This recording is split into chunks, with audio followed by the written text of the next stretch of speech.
Hey everyone, welcome back to my channel. This is Heidi from My Reading Life, and I'm here today to start another reading vlog for Shorty September. It is September 21st, first day of fall. Happy autumn. It's been several days. I meant to start this vlog on Tuesday, and my work week was just out of control.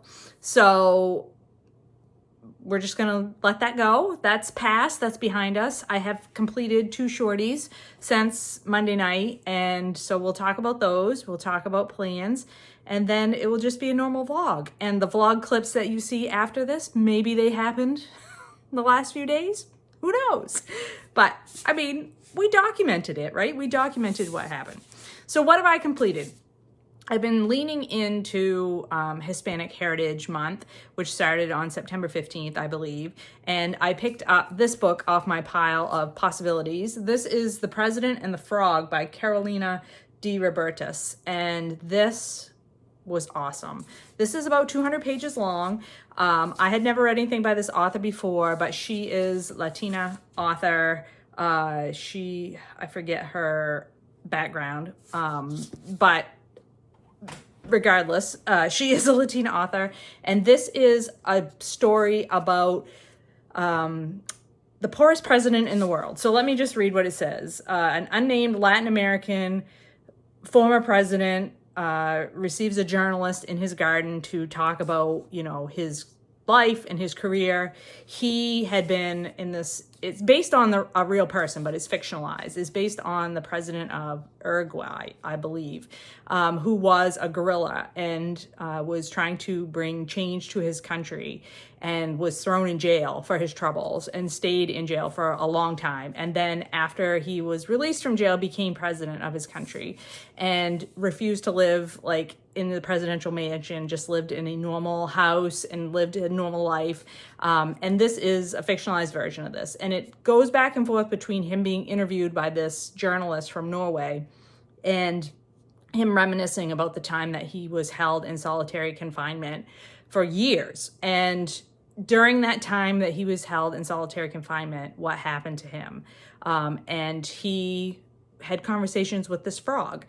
So there's a touch of magical realism in this, but the themes and the ideas that are being explored in here about what is right, about governance, about care and compassion for each other, about what matters in your life, and how to maintain hope and optimism when everything appears to be just absolutely terrible and negative. I think that this is a wonderful time to read this book in the current political situation that we're in the United States, where we're leading up to a presidential election. And I just found this book to be so emotionally satisfying. I really found it to be heartwarming. I loved the message about, what's possible in this world and what we should be striving for and what we should be fighting for, that we should be trying to do the right thing regardless of if it's hard or not. I thought this was wonderful. I liked the setup and the framing of this book. Not a lot happens. This is not a plot-driven novel at all. This is an idea novel, for sure. And it really was satisfying to me, and I very much enjoyed my time spent with this, and I'm so glad that I finally picked this one up. And then I finished an audiobook yesterday. I finished Systems Collapse by Martha Wells. This is the most recently published book in the Murderbot series. It's a novella, so it still counts for Shorty September. I buddy read that with Britta Bowler, and 100% satisfied with that experience. Murderbot, if you want to read these science fiction novellas, and there's one novel, I would highly recommend that you pick them up on audiobook. I do not want to talk about the plot of this latest one because it's a continuation of the story in Network Effect. So it continues the story that started in Network Effect. So I don't want to talk about the plot because it would be spoilers. But suffice it to say, Murderbot, who is a construct, is not human, but not entirely a robot either. He is a construct. He has human parts of his body, but also AI and other augmented type things. And he was designed and built to be a security weapon. And he has since sort of slipped the leash and is operating independently of anyone else. And he's trying to learn how to deal with feelings, trying to learn how to deal with people and other entities, and how to deal with social situations, which are not his forte. He's real good at the security stuff. He's real good at like solving problems and doing like 12 different things at once in his head. But he is not good at dealing with feelings or people. So I love these books. They are so great. They're funny. They're exciting. They're just a good time. They're heartwarming. I just love them. So that was a very big success as well. And I am about 30 pages away from finishing this book. This is nonfiction. This is a short account of the destruction of the Indies by Bartolome de las Casas, again for Hispanic Heritage Month. This is an account from the 1540s, written by a religious, I don't remember, he wasn't a monk. What was he? He was some kind of a missionary type person who had gone to with the Spanish to the Caribbean and Latin America and South America. At the time, they called it the West Indies because they didn't know where they were, or they called it the Indies. They didn't know where they were, but they were in the Caribbean and Latin America and South America. And the Spanish were basically, doing the whole colonization thing and just being horrible and wiping everybody out. And so this de las Casas wrote this book back in that time period to inform the Spanish monarchy of the atrocities that were being committed in their names in these places in the world. And it is awful. It's awful. It's the details that he includes about the atrocities that are being committed, the murders, the rapes, the torture, the slavery, like all that stuff. It's awful and it's repetitive, but yet it is like, it's so important to like understand what was happening at that time period. I think because me being American and me being focused on what the British were doing, and then the colonists in North America, particularly in the United States, what became the United States, like my knowledge is much more focused on that aspect of colonialization.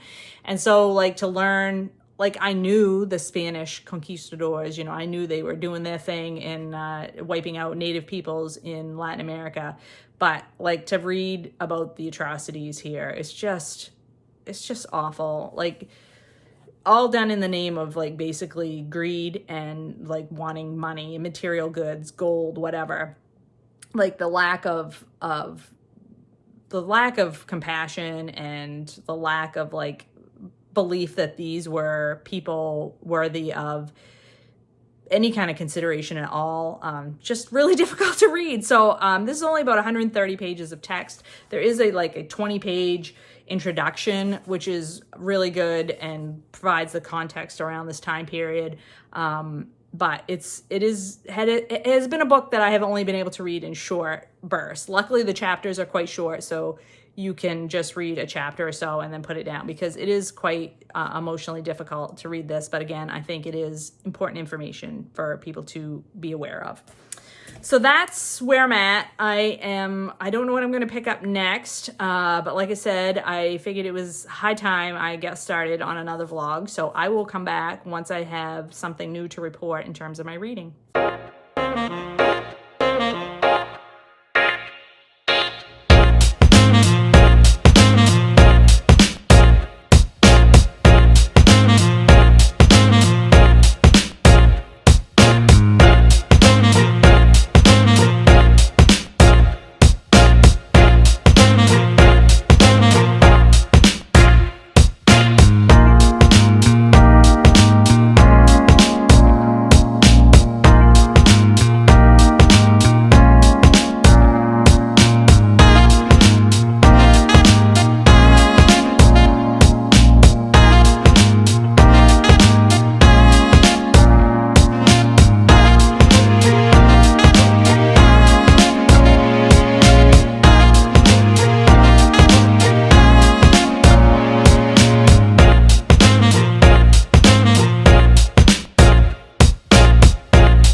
Hello friends, happy Sunday. I apologize for squinting. The sun is quite bright right now. I thought the sun had gone behind a cloud, but of course they came out here and started the film and the video, whatever, and yeah, sun comes out. Anyway, we're just going to keep going. So I did finish another book. This is a short account of the destruction of the Indies by Bartolome de las Casas, which I talked about in my opening clip, and this is nonfiction, about 130 pages of text with about a 20-page introduction, so perfect for Shorty September. This gives the background of what the Spanish conquistadors were doing in the Caribbean, Latin America, and South America in the 1500s, the late 1400s, early 1500s, and it wasn't good. It was awful. It was genocide. It was just absolute destruction of the native peoples of the area. Disgusting what was done, and this is a eyewitness account, and setting it down on paper for the Spanish monarchy to understand what was being done in their name. So I did not enjoy particularly reading about this, but I think it's important information, so I'm glad to have that information. I will say that this got quite repetitive by the end, because it's basically de las Casas going through each individual geographic territory and detailing what happened to the people there once the Spanish arrived. And so it did get a little bit repetitive by the end, but still I am glad to have this information in my brain. And then I started this book, The Kissing Bug, a true story of a family, an insect, and a nation's neglect of a deadly disease, by Daisy Hernandez. And this is the second book for the Book Naturalist Book Club that we're reading in September. This is a journalist, basically account of the Chagas disease, and also an account of her family. So it's a mix of memoir and science writing about this disease that is caused by a parasite carried by a particular group of insects called the kissing bugs. That's what colloquially they're named.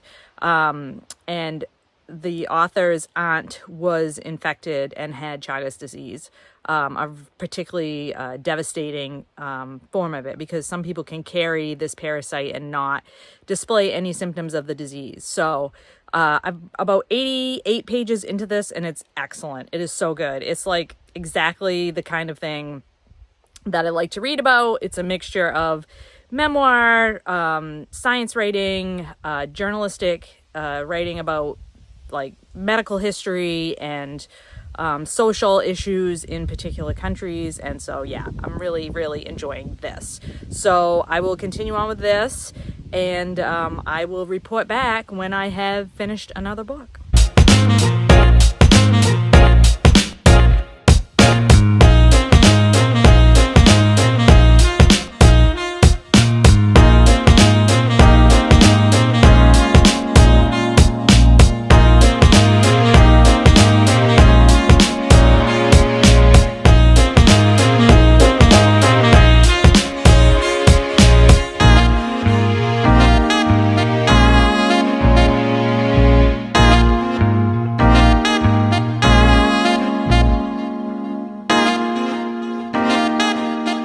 Hello, it is September the 25th, and I'm here to check in because I finished 2 more shorties, and, well, actually, no.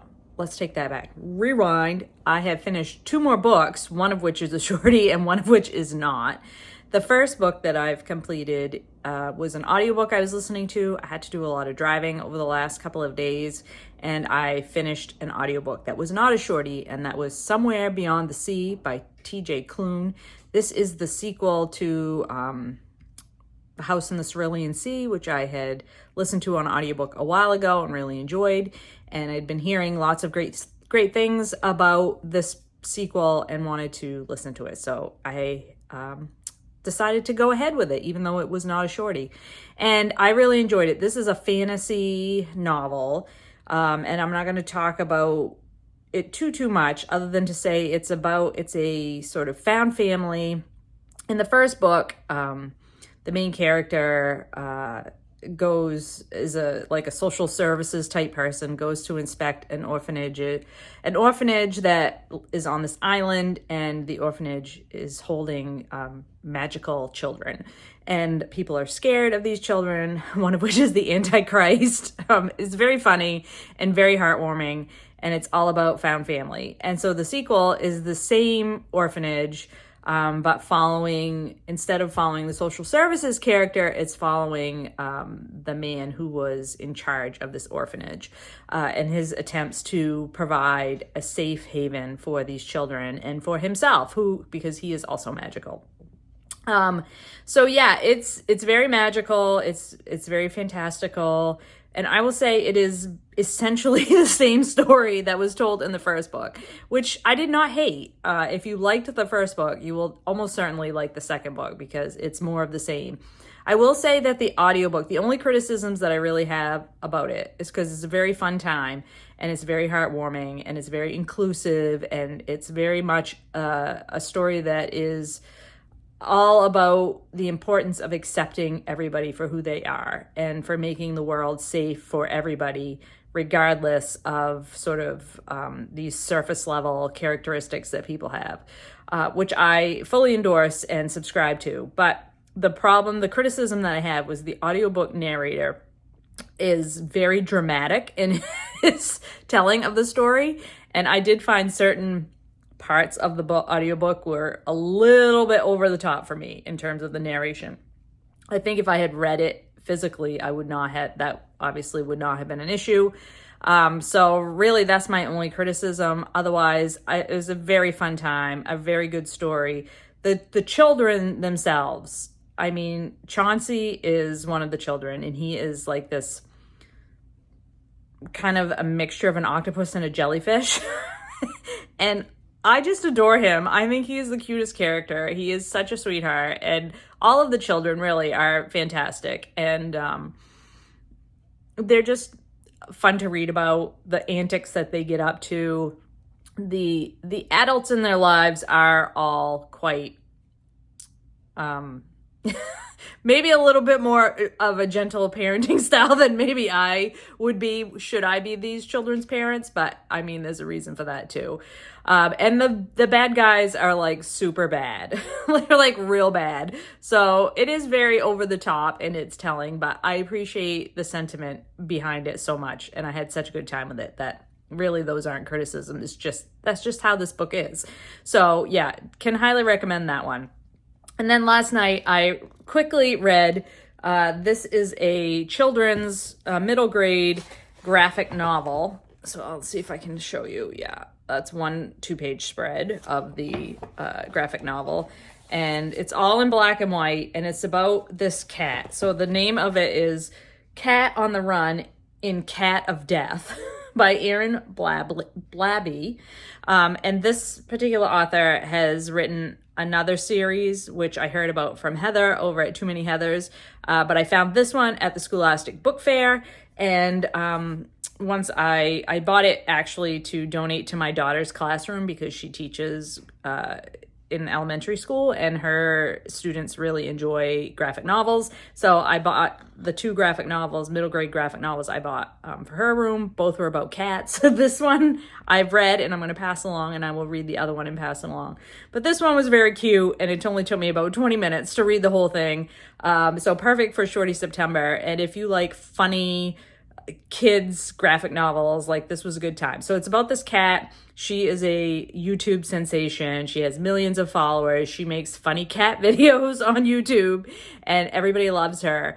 But one day some nefarious group like hijacks one of her videos and shows her to like be working on a computer and like basically accessing nuclear launch codes. And everybody that this somehow gets published and gets, blasted all over the world and all over the internet, and she is now on the run because she is seen as a suspected terrorist. And she has no idea. She's not that smart. Like she's not plotting some kind of worldwide destruction because she's not really that smart. But she's very funny and the story is very funny. I will say this ends on a cliffhanger. Was not expecting that. So I need to get book 2, which I hope is already published. So, but this was a fun time as well.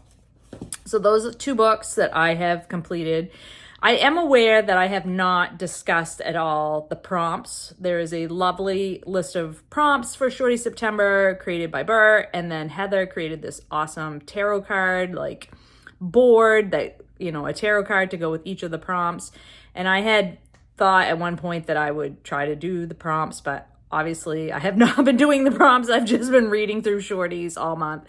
So I just wanted to acknowledge that those things exist and people put hard work into them, and I appreciate that hard work, but I decided to just free range my shorties this particular time, and I'm having a great time doing it and getting a lot of reading done, so that's great.